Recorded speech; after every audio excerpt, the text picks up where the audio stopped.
Fala pessoal, sejam todos muito bem-vindos ao canal. Meu nome é Luiz Felipe e na aula de hoje nós vamos falar sobre cinemática, que é uma área da física que investiga o movimento dos objetos sem nos importarmos com as causas desse movimento. Então, embora simplista, essa descrição tem diversas aplicações no nosso dia a dia, como por exemplo o movimento de um carro em uma estrada, ou o movimento de alguém que está correndo, que está andando. E mais especificamente, nós vamos nos ater a duas situações que acontecem no nosso dia a dia com muita frequência, que são os movimentos uniformes, onde a velocidade do objeto se mantém constante, como por exemplo um carro em uma rodovia, que mantém a mesma velocidade de 80 km por hora, por exemplo, e o movimento uniformemente variado, que a aceleração é que vai ser constante nesse tipo de movimento. Então, nosso veículo vai realizar uma variação de velocidade igual em um intervalo de tempo igual. Bom, vai ficar mais claro agora quando nós começarmos a tratarmos esses movimentos.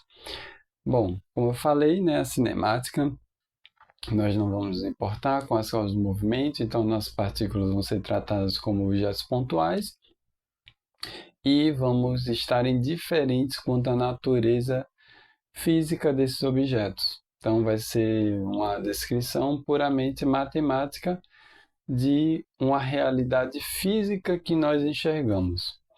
Então, o primeiro movimento que nós vamos analisar é o movimento retilíneo uniforme, que é um movimento onde a velocidade desse objeto vai ser constante ao longo de todo esse movimento.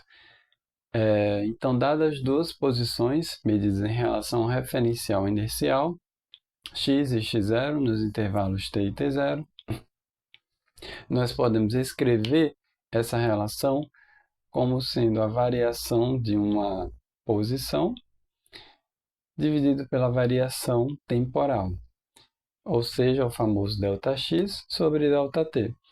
Então, se a gente pegar essa primeira igualdade e fazermos meios pelos extremos, nós vamos obter que a função horária da posição é simplesmente x igual a x0 mais v vezes o intervalo de tempo. Okay? Essa equação é simplesmente a equação de uma reta, então o movimento é extremamente simples da gente analisar, mas que a gente precisa tomar alguns cuidados, naturalmente, quando estivermos fazendo principalmente uma análise gráfica dos movimentos que acontecem. Em uma próxima aula, isso vai ficar mais claro, mas por hora, basta a gente simplesmente lembrar que o movimento retilíneo uniforme, a função horária da posição é simplesmente a equação de uma reta. Já o movimento retilíneo uniformemente variado é um movimento em que a aceleração ela é constante. Então, nós podemos fazer de maneira análoga, como nós fizemos com o movimento retilíneo uniforme, e escrever a aceleração, que é constante, como uma variação da velocidade dividido por uma variação do tempo, que é o famoso ΔV sobre ΔT. E aí nós vamos obter a função horária da velocidade, ok? Então, a função horária da velocidade vai ser velocidade igual a velocidade inicial mais a aceleração vezes o intervalo de tempo. Note que a função horária da velocidade do movimento retilíneo uniformemente variado é também a equação de uma reta. A única diferença é que o coeficiente angular aqui vai ser a aceleração, enquanto que no movimento retilíneo uniforme, o coeficiente angular dessa reta era a velocidade, que era constante. Ok? Então, no caso do movimento retilíneo uniformemente variado, famoso MRUV, nós podemos escrever a função horária da posição como sendo x igual a x0 mais v0 vezes um intervalo de tempo mais a aceleração vezes t menos t0 ao quadrado sobre 2.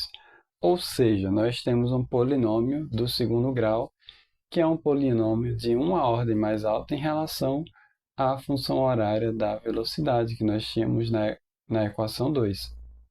Okay? Então, note também que nessa equação 3, a única diferença dela para a equação 1, que é a equação do movimento retilíneo uniforme, é simplesmente o termo temporal quadrático, que é o último termo onde a gente tem a aceleração presente. Então, se a aceleração for igual a zero, nós recaímos no movimento retilíneo uniforme. Então, fica até fácil de lembrar também essa equação, se a gente perceber que nós estamos simplesmente acrescentando a essa equação da reta, x0 igual a v0, vezes o intervalo de tempo, um termo associado à aceleração. E lembrar também que a diferença, claro, em relação ao movimento retilíneo uniforme é que essa velocidade, na equação 3, ela é a velocidade inicial do movimento, tá? Ou seja, uma condição de contorno que a gente está adotando para que a gente consiga modelar esse movimento retilíneo uniformemente variado. Beleza?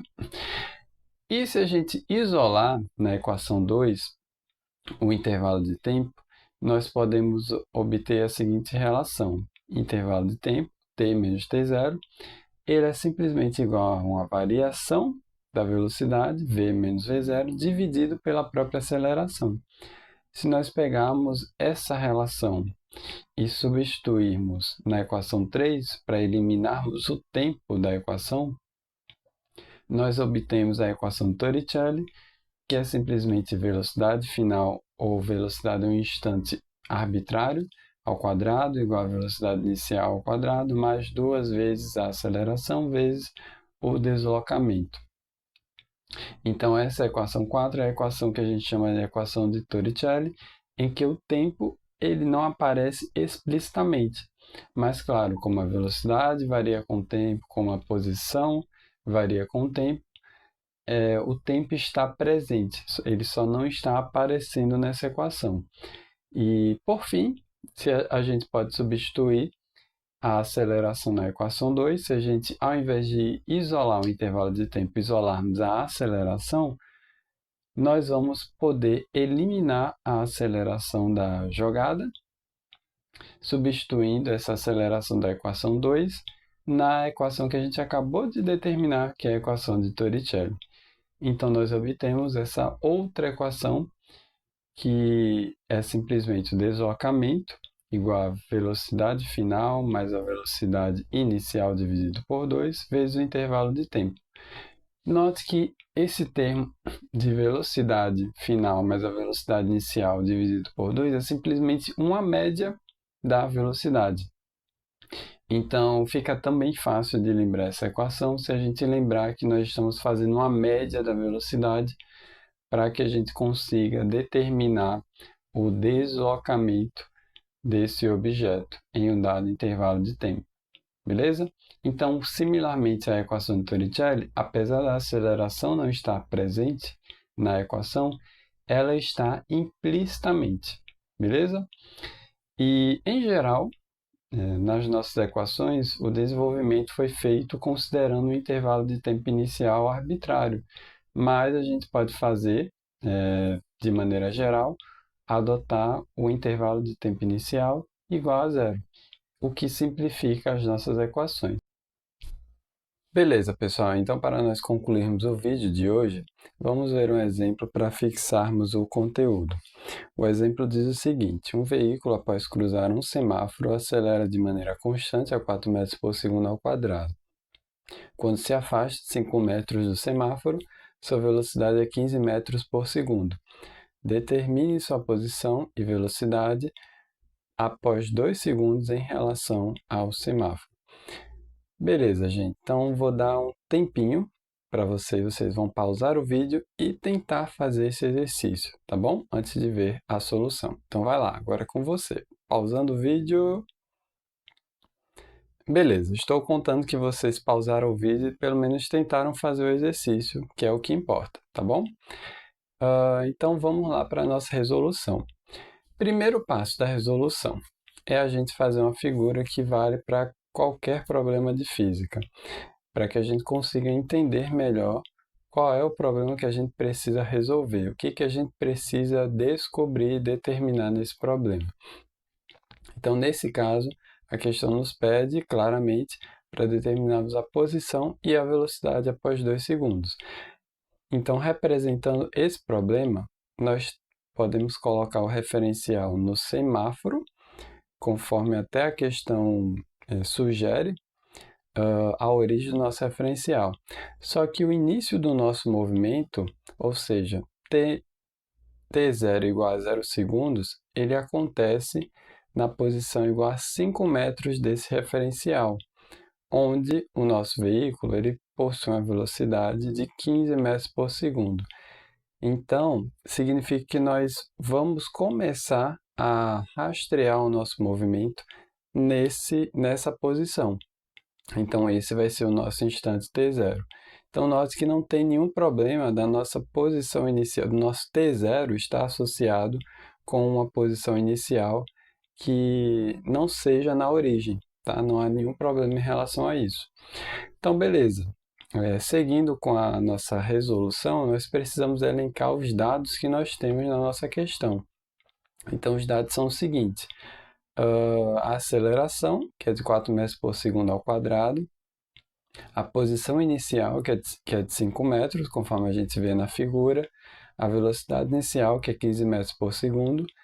O tempo inicial, que é 0 segundos. O tempo onde a gente quer determinar a posição e a velocidade, que são 2 segundos. E o que a gente precisa descobrir, posição e velocidade nesse instante de 2 segundos, beleza? Então, o terceiro passo é escrevermos todas as equações que nós temos para a nossa cinemática, ok? Então, basicamente, para o movimento retilíneo uniformemente variado, nós temos 4 equações. Então, nós fazemos isso para que a gente consiga entender melhor o que nós precisamos, qual a equação que nós precisamos utilizar para resolvermos o nosso problema. Tá? Nem sempre é tão óbvio, mas, no geral, vai sempre ajudar bastante se a gente fazer isso, tá?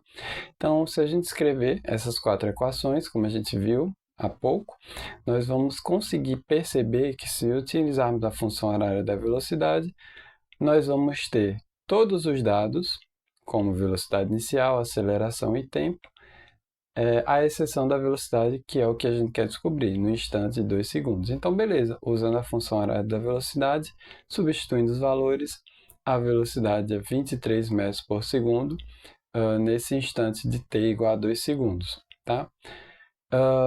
E utilizando a função horária da posição, nós também vamos conseguir determinar qual é a posição nesse instante de t igual a 2 segundos. Então, substituindo todos os dados, nós vamos obter que a posição é 43 metros em relação ao semáforo, tá? Então, o veículo está 43 metros distante do nosso semáforo.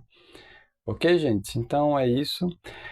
Fiquem com a mensagem do dia e colhem já na próxima aula para que vocês consigam emplacar um ritmo bom de estudos, tá? E nos vemos no próximo vídeo. Abraço, gente!